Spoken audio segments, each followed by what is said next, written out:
Annyeonghaseyo. This is Wit. Welcome to my breakdown of the Voltia beam rifle in the First Descendant.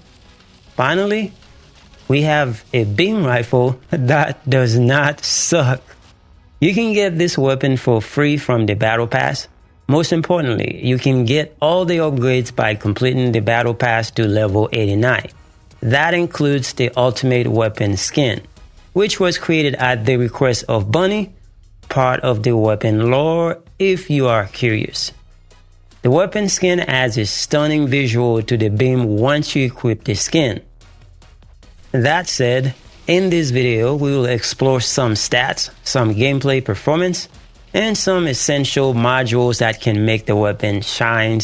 So let's get to it. Now here's a snapshot of the Voltia stats, but before we go any further, it's important to know that there are a couple of seasonal mods in the reinforcement inversion that can help the weapon shine even better.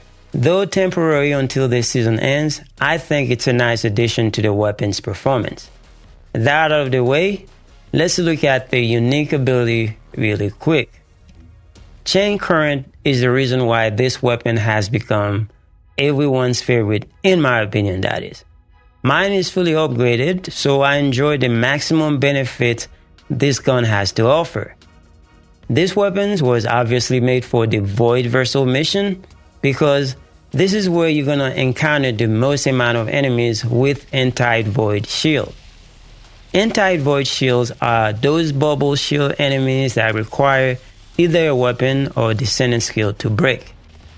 There is a green one and there is a bluish color one that I can notice. However, the Voltia can break either one of them with no issues. I mean, no issue at all. That's why it's so special. With that knowledge in mind, if you're running the Void Vessel mission without the Voltia in your loadout, you kind of crippling yourself and your team. Now, outside the Void Vessel missions, the special operations on hard difficulty is also another location the weapon will shine. But those are not the only places because this weapon performs very well in 400% infiltration operations. Unless, of course, you have Bunny and Freyna on their team, then there will be no fun for you with this weapon. But you can just watch this show and enjoy the ride. All in all, when it comes to performance, this weapon is in a good place right now. And I would highly encourage you to give it a try and build it to its full potential. Now, talking about building, here's how I build mine. There are many different ways you can go about building this weapon. I have tried many different ways, and all of them are good, which means you can't really go wrong with this weapon, in my opinion. So, build it the way you want and the way that makes sense to you. All I'm providing here is some guidance and some basic knowledge, and you can follow if you so desire. Now, the main things I would focus on when building this weapon is to add some reload speed to it. Simply because beam rifles in general suck when it comes to reload speed in this game. Although you can circumvent the egregious reload speed by rolling on the floor laughing, but adding some reload speed modules in the mix will go a long way. Now let's go over the modules really quick and some alternative options you should consider. Now, as I was saying earlier, when you're building this weapon, I would focus on the reload speed. And for this, I use the Recycle Genius, which gives me 30%. And also using the Reload Focus, that gives me an extra 25%. And that also gives me some critical hit damage, which is nice. So those are the two that I use to actually make the weapon a lot smoother. So if we look at the weapon's information real quick, you can see I get it down to like 1.12 seconds, whereas in the beginning, before adding those modules, it was around like 2 something. So it makes it really nice. Although, like I said, you can circumvent it by rolling on the floor laughing. So there's a mechanic in the game where you can roll real quick when the weapons get to half into the animation, and then you can just reload the weapon automatically. But you didn't have to mess with that stuff.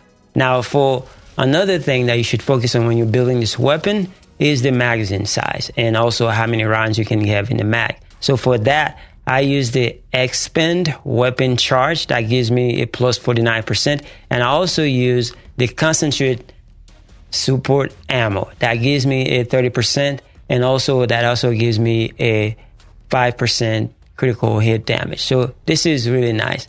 Now, when it comes to the rest of the modules, so there are some modules that are very popular when you're building weapons, like for instance, rifling reinforcement.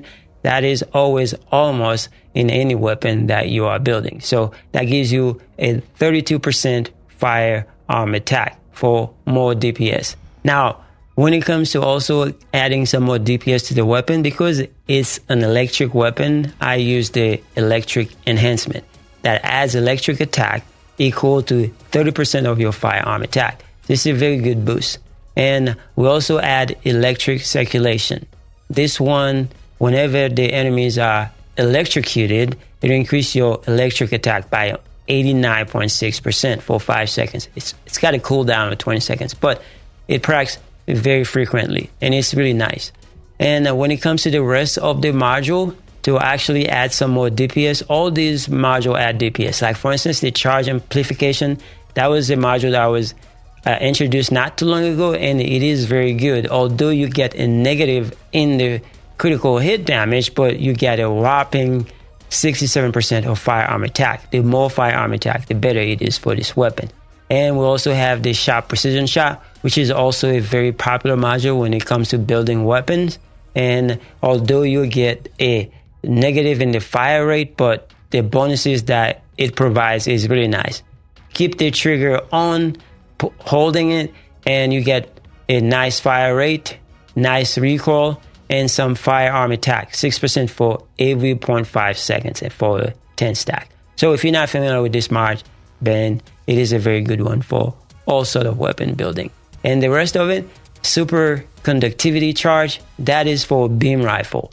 And that helps you with the beam charge. You know, all those beam rifle in the game, they suck because the charging of this weapon is really slow. So adding this on there makes it really nice. Added 40%, that's really nice. And that's about it for the modules. Now, when it comes to the stat of the weapon, so if we're looking at the stats, you see I got rounds per magazine. I also have some crit hit rate and crit hit damage. And I also add some more firearm attack on it. This makes it really nice and gives it a really, really nice DPS boost, and it makes this weapon really deadly. Now, I'm not saying you need to get the same thing, and because you have to roll for them.